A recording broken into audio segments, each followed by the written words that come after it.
நமக்குள்ளே கடவுளை குறித்ததான சில தவறான புரிதல்கள் அநேக நேரங்களில் தேவனிடமிருந்து வரும் ஆசீர்வாதங்களுக்கு தடையாயிருக்கிறது.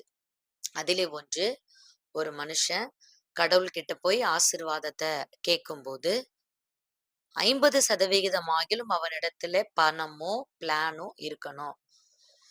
அப்படி இல்லாதவன் கடவுளிடத்துல போய் கேட்க கூடாது, கேட்க முடியாது என்கிற ஒரு தவறான ஒரு பிக்சர் நமக்கு இருக்கு பாருங்க.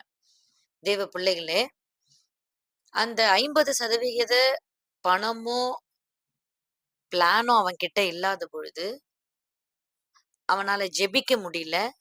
ஏன்னா அவன்கிட்ட விருப்பம் இல்ல.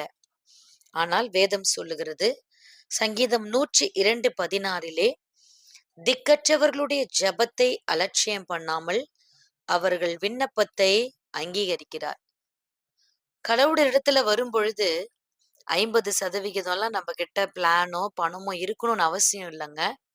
நம்ம ஜீரோல இருந்து கூட கடவுள்கிட்ட கேட்க முடியும். சோ நம்ம திக்கற்ற நிலையில இருந்தாலும் நம்ம ஜெபிக்கிறவர்களாய் மாறும் பொழுது கர்த்தர் அதை அங்கீகரித்து 100% அதற்கான பதிலை தருவதற்கு அவர் உண்மை உள்ளவராய் இருக்கிறார்.